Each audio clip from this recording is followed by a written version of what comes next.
Olá, gente! Estamos aqui para mais um devocional. Fico muito feliz de tê-la aqui comigo. Fica à vontade, tá? Já vai para o seu lugar reservado para esse propósito tão especial de 30 dias e vamos aprender um pouquinho mais sobre a palavra de Deus. Hoje nós vamos falar sobre Esther.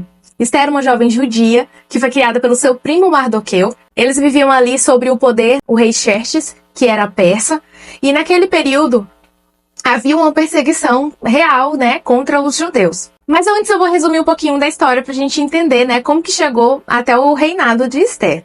Rei Xerxes, ele deu uma festa grandiosa que durou 7 dias, e no 7º dia ele mandou chamar sua esposa Vasti. Vasti recusou, né, o pedido do rei, e aí por isso ele buscou ali a orientação, né, dos seus conselheiros, e eles decretaram ali, deram a sua opinião a respeito de como que o rei deveria conduzir aquela situação, onde a sua esposa Vasti recusou o pedido do rei. Eles falaram que seria uma vergonha muito grande, que aquilo seria um exemplo para as outras mulheres também desrespeitarem os seus maridos. Por isso, o rei Xerxes destituiu a rainha Vasti, né, do seu reino, e ela não poderia mais, de forma alguma, entrar em contato com o rei ou estar na presença do rei. E aquilo seria como um sinal ou como um modelo para que todas as mulheres respeitassem os seus esposos. Passado um tempo, depois de algumas conquistas, né, no reino, o rei ele sentiu a necessidade de ter uma nova esposa, de ter uma substituta para Vasti. Então eles deram a ideia, mais uma vez os conselheiros, de ajuntarem, né, todas as moças belas ali daquela região, todas as moças virgens, e elas seriam enviadas para um harém, onde passariam um ano ali num tratamento de beleza, um tratamento estético, e depois o rei iria escolher qual seria a substituta da rainha Vasti.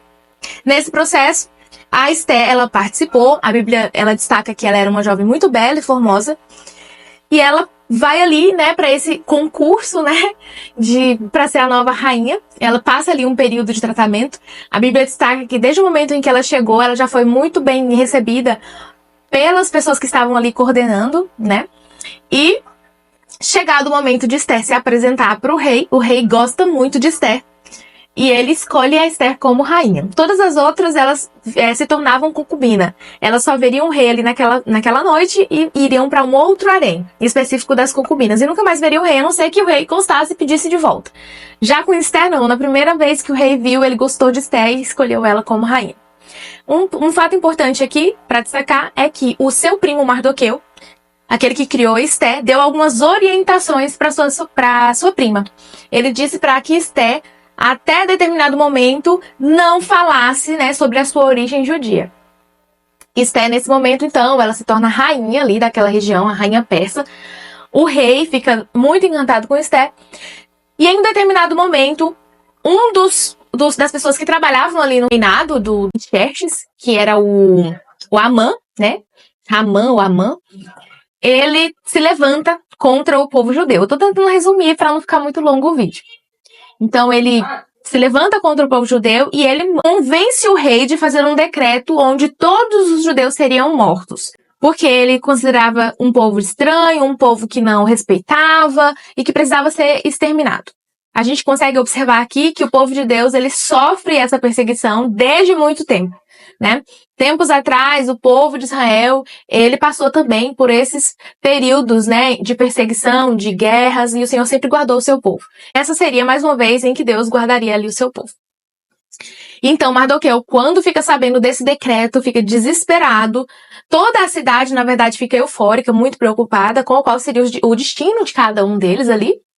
E aí, Mardoqueu rasga suas vestes, joga cinzas na sua cabeça, veste-se de panos de sacos e vai para a porta do palácio.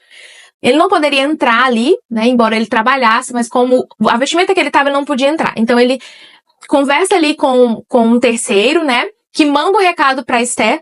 Esther manda ele entrar, manda roupas para ele, para o seu primo, mas ele recusa. E aí eles conversam ali por meio de um intermediário.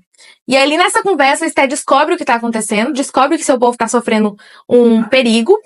E ali Mardoqueu pede para Esther implorar ao rei, né? Pedir ao rei que perdoasse, que revogasse aquela matança.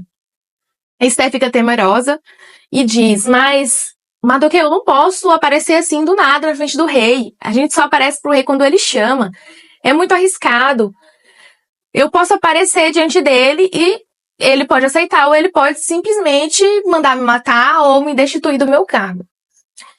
Mas aí Mardoqueu chama a atenção de Esther e fala que, certamente, não somente o seu povo seria exterminado. Aquilo também poderia chegar nela, né, quando o rei descobrisse que ela era uma judia. E aí ele fala aquela famosa frase do livro de Esther. Será que não foi para uma hora como essa que Deus te colocou aí? Será que não foi para este propósito que Deus te colocou como rainha, que Deus permitiu que você chegasse a esse cargo? E é muito importante que, nesse momento, a coragem de Esther, ela é muito destacada, ela deve realmente ser reconhecida. Porque a Esther, ela teve um ato de coragem.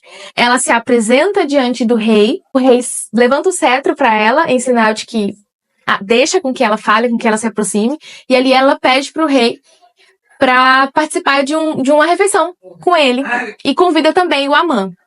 Eles comem juntos, e aí o rei pergunta, Esther, o que você deseja? Me fala, se você pedir até a metade do meu reino, eu te dou.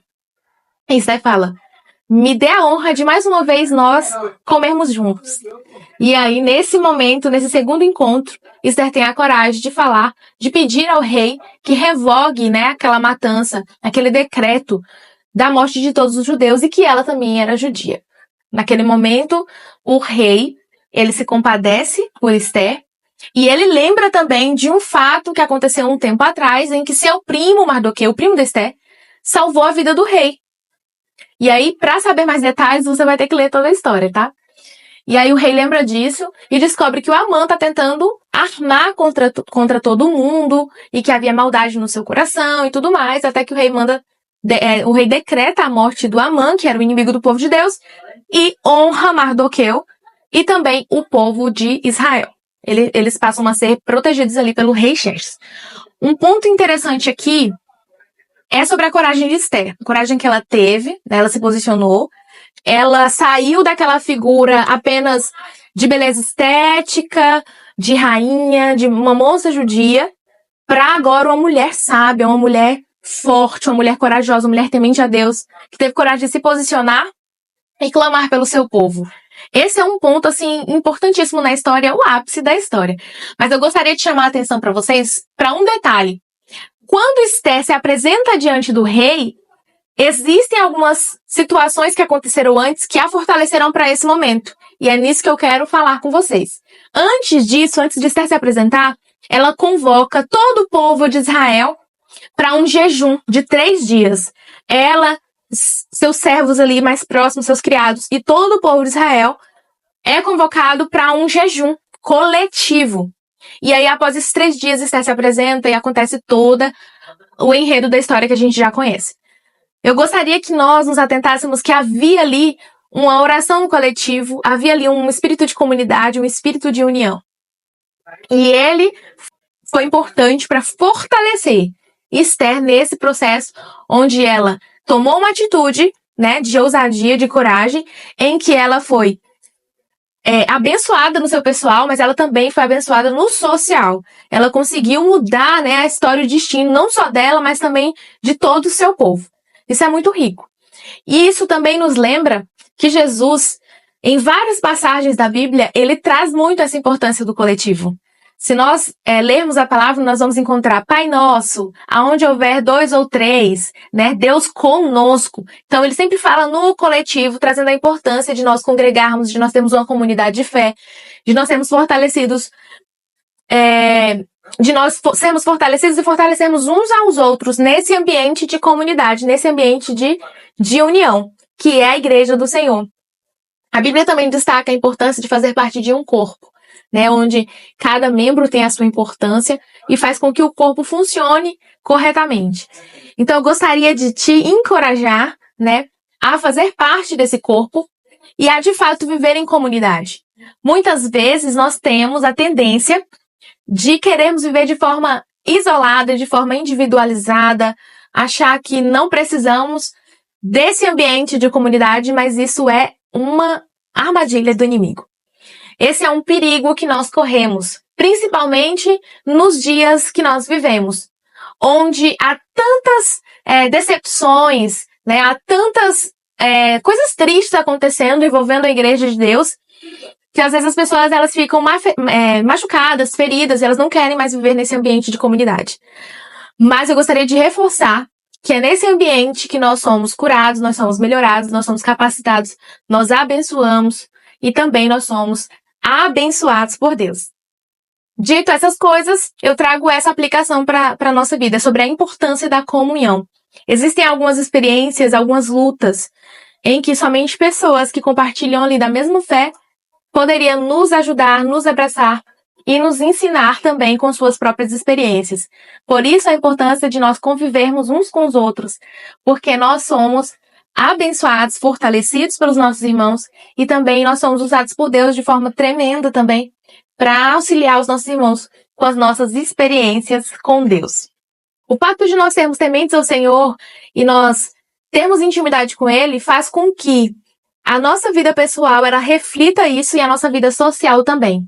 Então, quando nós somos transbordados, né, de um amor tão grande, de uma vida com Deus, de uma experiência com Deus, automaticamente também, ao nosso redor, isso acontece. Então, por isso também a importância de vivermos em comunhão, em unidade. Deus, ele não fez o homem para viver sozinho. Desde lá do início, ele viu que não era bom. Ele arrumou uma adjuntora, uma auxiliadora, para fazer companhia. E o projeto de Deus é família, é gente, é unidade, é comunidade. E hoje nós estamos em um formato, né, que Deus criou para nós, que é a Igreja do Senhor, onde isso é sempre fortalecido e é orientação, na verdade. É uma orientação divina em que nós congreguemos, em que nós permanecemos em amor, que nós suportamos em amor, que nós estejamos juntos em unidade. Eu espero que essa palavra tenha tocado seu coração. Muito obrigada por ter assistido até aqui, que o Senhor abençoe a sua vida. Compartilhe esse vídeo com alguém. Deixe o seu comentário, deixe o seu like, se inscreva no canal. E amanhã nós vemos aqui para mais um devocional. Espero você!